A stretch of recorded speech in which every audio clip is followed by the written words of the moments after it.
سلام كمي صنحو كبرات تخطاتلت نلوم عرب مشت 3 ጥር 2026 ዝተዳለወ ሓደሽ ዜናታት ሒዛልኩም ቀሪበ ኣለኹ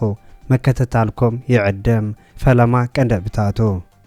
ኣብ ክልል ትግራይ ዘሎ ህሉ ኩነታት ዝምልከት ዘለዎ ሓደሽቲ ምዕባለታትን ኤርትራን ኢትዮጵያ ዝሃበቶ መልሲ ዝምልከትን ኤርትራ ማይን ሓመድን ትዕቅብ ከም ዘላ ከም ዝተገለጸን ኢራን ውግእ ድልውቲ ከም ዘላ ደጊማ ከም ዘረጋገጸትን ኣብ ጀርመን ሓደ ኤርትራዊ ተቐቲሉ ከም ዝተረኸበን ዝብሉን ካልእን ዝሕብር ዝርዝር ዜናታት ሒዝናልኩም ቀሪብና ኣለና ነቻነልና ሰብስክራይብ ብምግባር ክሳብ መወዳእታ ክትከታተሉና ብኽብሪ ንዕድመኩም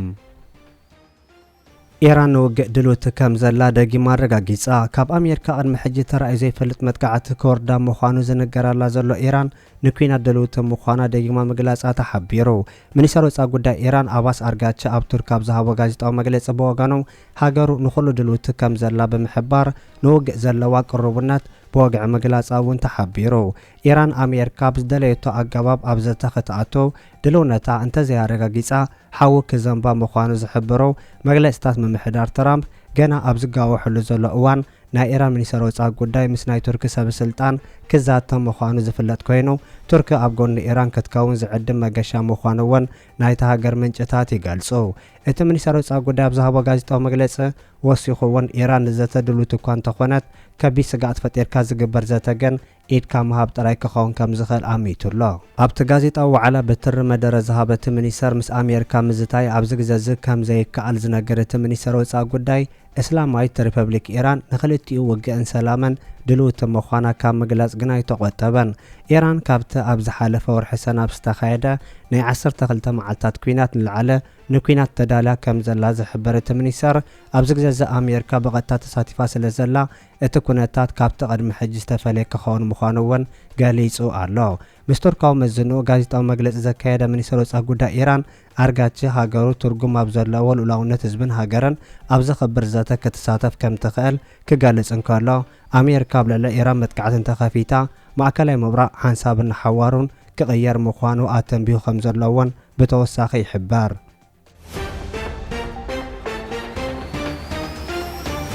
إرترا ماين حمدن تعقب كم زلا تقاليصو أجدا سنة معقب ماين حمدن أو كلميت كم سرع زحبرو نا إرترا من جتا تاب تاقر سفيح نتفتات معقب ماين حمدن يكاد كم زلا قاليصوم نبرت من محدارو كبابيتات إيجيلا موسكولو زولا سافيرا سيباراسو أم براغو تشافن الزوبا عد غيح سفيح نتفتات معقب ماين حمدن يكاد كم زلون زتا قلس أخوينو اتماي ناي معقب نتفتات بقبو يسرح له خمزلو ناي تخباب صبصابات يقلصو ات ابور حتكم تخل 2025 جمره مدب كاب 3 ماكلات زكايد مخانون لعل 84 كيلومتر زي صفحاتو تيراسا درو كم استهانسن لعل 73 هكتار صفحاتو ماي زافرسو زلاتات كم استحدثن اكايت نايت مدب قليصو مالو أبت أبصم شديشت معلتا زكايد زلو مدب معلتاو 450 حيل سابي ساتف كم زلون زقلصو تماكايت اتمدب أم حداس كبابين معباي مهرت حرشا زلوا قداسنات بمجنزاب تساتفون محيال عبرتي عم كسرحو مخانم بتوساخ قليصام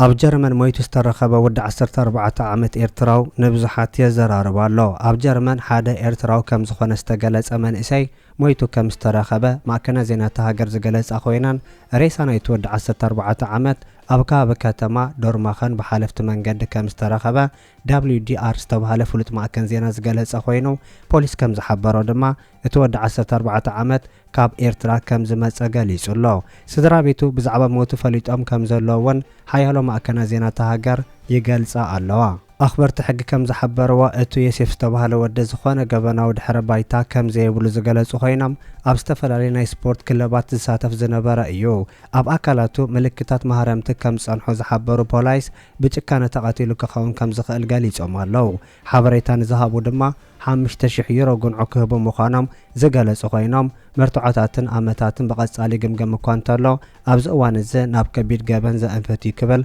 بأخبرت حقم بوليسن زوز حبريتا قاليصو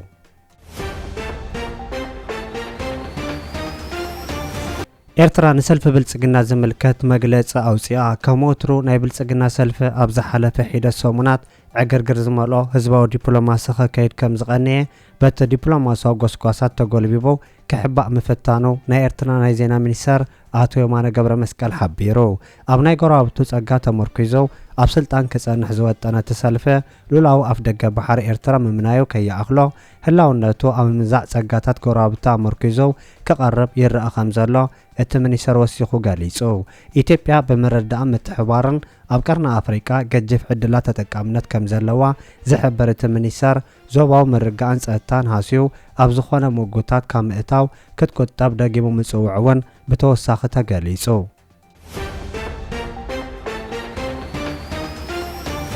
ሕወሓት መንግስቲ አብይ አሕመድ ከዓሉ መጥቃዕቲ ከወሰድ ምዃኑ ተገሊጹ ነቲ ኣብ መንጎ ሓይልታት ትግራይን ሰራዊት ፌደራል ጸንሐ ምትፍናን ናብ ሰማይ ዝዕርግ ግጭት ኣብ ዱባት ትግራይን ኣምሓራን ድሕሪ ምኽሳቱ ሓይልታት ትግራይ ንሓድሽ መጥቃዕቲ ይዳለዉ ከም ዘለዉ ካብቲ ከባቢ ዝወፅእ ዘሎ ሓበሬታ ይገልጽ ብሕወሓት ከም ዝምራሕ ዝግለጽ ሓይልታት ትግራይ ኣብቲ እጀታይ ዝብሎ ከባቢታት ተኹስ ብምኽፋት ባንዴራ ይሰቅል ከም ዘሎ ዝጠቅሰት ምንጪ ዛጊድ ከቢድ ናይ ብረት ውግኣት ከም ዘይጀመረን ኣብ ቀረባ ዝገሃድ ውግእ ግን ኣሰንባዲ ክኸውን ከም ዝኽእል ይግለጽ እዚ ከምዚ ኢሉ እንከሎ ኣብ ኢትዮጵያ ብሓፈሻ ኣብ ሰሜን ኢትዮጵያ ከዓ ብፍሉይ ዘጋጥም ዘሎ ግጭታት ነታ ሃገር ናብ ክትወፅእ ዘይትኽእል ሕጉም ሒዝዋ ይኸይድ ከም ዘሎ ናይ ኣሜሪካ ወገናት ገሊጾም ኣብ ኣሜሪካ ኣባል ቦርድ ወፃኢ ጉዳይ ዝኾነ ሚክስ ብዛዕባ ኣብ ሰሜን ኢትዮጵያ ዝረአ ዘሎ ጎንፃ መልኪቱ ኣብ ዝሃቦ መግለጺ እቲ ግጭት ህይወት ሰባት ካብ ምውሳድን ነታ ሃገር ካብ ምርማስ ሓሊፉ ካልእ ዝገብሮ ነገር ከም ዘየለ ገሊጹ ኣባል ኮሚቴ ጉዳያት ወፃኢ ባይቶ ኣሜሪካ ጌርጎሪ ሚክስ ኣብ ሰሜን ኢትዮጵያ ዝረአ ዘሎ ግጭት እናገደደ ንህይወት ሚልዮናት ኣብ ሓደጋ ዘእቱን ዞባዊ ሰላም የዳኽም ከም ዘሎ ስክፍትኡ ገሊጹ ኣባል ኮንግረስ ሚክስ ብዛዕባ እቲ ግጭት ኣብ ዝሃቦ መግለጺ እቲ ኩነታት ንኢትዮጵያ ናብ ኩናት ሕድ ይደፍኣ ከም ዘሎን ዝኾነ ወገን ኣይረብሕን ብምባል ሰላማዊ ፍታሕ ክግበር ጸዊዑ ሚክስ ኩሎም ውድባት ኣብ ወርሒ ግንቦት ተኣማነት ዘለዎ ምርጫ ንምክያድ ካብ ግጭት ንምውጋድ ሓገዝ ንምርካብ ንምቻው ስምዕ ፕሪቶርያ ሙሉእ ብምሉእ ክትግበር ኣለዎ ኢሉ ኢትዮጵያ ዘጋጥማ ዘሎ ፖለቲካዊ ብድሆታት ኣብ ዓውደ ኩናት ክፍታሕ ኣይክእለን ዲፕሎማሲ ናጻን ፍትሓዊ ምርጫ ንህዝቢ ኢትዮጵያ ዝሓሸ መጻኢ ንምውሓስ እቲ እንኮ እርግጸኛ መንገዲ ኢሉ ጠበቓን ዲሞክራትን ዝኾነ ገርጌር ጆርጅ ዋልደን ሚክስ ካብ ኒውዮርክ ናብ ባይቶ ወከልቲ ህዝቢ ኣሜሪካ ተመሪጹ ኣብ ወንበር ኮሚቴ ጉዳያት ወፃኢ ባይቶ ኮይኑ ኣገልጊሉ ኣባል ናይቲ ኮሚቴ ኮይኑ ይቕጽል ኣሎ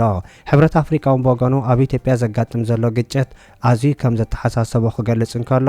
ኣብ ወንበር እቲ ኮሚሽን መሐመድ ዓሊ ዮሴፍ ኣብ ገለ ከባቢታት ክልል ትግራይ ዝረአ ዘሎ ግጭት ቆልዑ ናይቲ ከቢድ ሳዕቤን ምዃኑ ብኣግኡ ገሊጹሎ አቶ ጌታቸው ረዳ ሎሚ እውን ሕወሓትን ላዕሎት ወተሃደራዊ መራሕቲ ሓይልታት ትግራይ ዝነቅፍ መግለጺ ኣውጽኡ ኣማኻሪ ቀዳማይ ሚኒስትር ኢትዮጵያ አብይ አሕመድ ኣብ ቀርኒ ኣፍሪቃ ዝኾነ አቶ ጌታቸው ረዳ ሎሚ ናይ ምሸት ኣብ ዘውፅኦ መግለጺ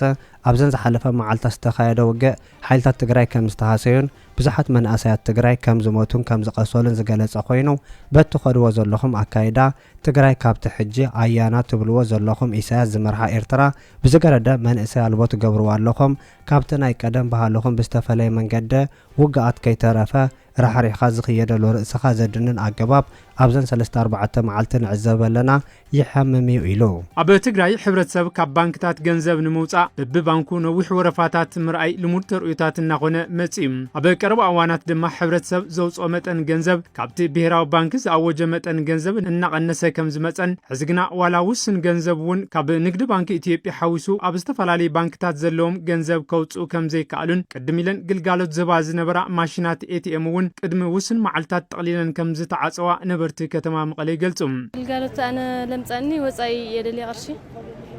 የለን ተባይለ ኩሉ ባንክታት ተዛዊረ ኣዋሽ ባንኪ ኸይደ ኩልተ ቅርንጫፍ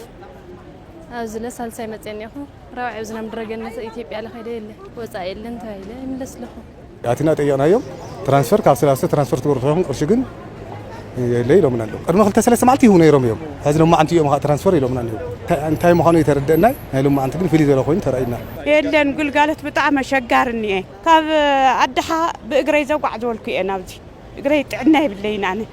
ብጣዕሚ ፀገም እኒአ ረኸብኩን በቃ ትራንስፖርት እዩ ኢሎምኒ ትራንስፖርት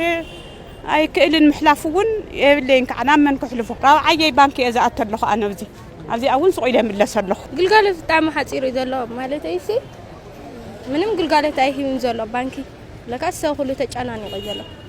እና ምንም ግልጋሎት ኣይረኸብኩ ይወፅእ ወጻይ ለይ ትራንስፈር ብቻ ኢሎ ገንዘብና ካብ ባንክታት ክነውጽ ብዘይ ምኻልና ውን ንዝተፈላለዩ ክፍሊታት ይኹን መዓልታዊ አስቤዛ ክንዕድጋ ይኽአልና ንክብሉ እቶም ነበርቲ ሓቢሮም ተማሃሮ 12 ክፍሊ ቅርሺ ዘምጻኹም ኢሎም ተጠወቢሎሞ ፍርቂ ዓመት ተፈተንቲ ቅርሾም ጽኡ